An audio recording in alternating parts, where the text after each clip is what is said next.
I don't think most of us actually want a different life. And at the beginning of Juanita, neither does she. When we meet Juanita, her life is not falling apart. She's not in crisis. She's just tired. Tired of being available, tired of constantly having to fill in the gaps, and ultimately tired of a life that works but doesn't belong to her. Juanita is not a loud, boisterous film. It's a quiet film that shows the unfolding of how a life that is not yours will slowly eat away at you. She has a stable career. She is in a relatively stable place. It's just not a place she wants to be. And ultimately, what changes is not an outward circumstance. What changes is her willingness to tolerate the intolerable. A lot of us don't struggle with knowing what to do. A lot of us struggle with the fear of what it will cost to do it. And Juanita does a wonderful job at demonstrating that tension, that moment where you are fantasizing more about a life that you don't have versus experiencing the one that you're in. And the beautiful thing about this film and the beautiful thing about Juanita is that it's not like this loud moment where she writes a book and travels the world. She decides to go to Paper Moon, quiet town in the middle of nowhere, because the idea of going into the unknown was more valuable than staying in somewhere where she was uncomfortable. And she was willing to disrupt her entire life to do it.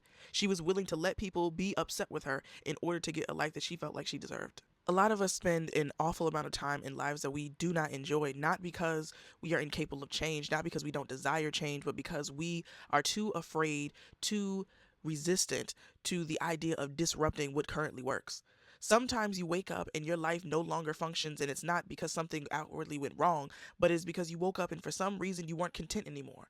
And for some of us, that fear of letting go of what is stable, of letting go of what works, is enough to keep us stuck in something that we're not actually happy or content with. The best part of Juanita is not that she ends up in Paper Moon. It's not that her son gets out of jail or another son goes in jail. The best part of Juanita is that she is willing to disrupt her own life to get a life that she actually is proud of. She is willing to leave when people don't understand. She is willing to leave when she doesn't know where she's going. She is willing to leave when she doesn't even know how long she's going to be there, because ultimately, change does not happen when we have a desire. Change happens when our circumstances become intolerable. The reality that Juanita faces head on is that when you are about to change yourself or your life or your circumstances, there is going to be a moment where the circumstances and people that have benefited from you staying the same will be upset with you when you leave. And the job of you is to decide whether or not you are willing to sit through that discomfort long enough to become what you desire or assimilate back into what makes everybody comfortable. The question that Juanita leaves us with isn't, do you want a different life? The question she leaves us with is, are you willing to move differently to get it? Because fantasy is easy. It doesn't require you to change anything, but change requires disruption. And few of us are willing to pay that cost. Toodles.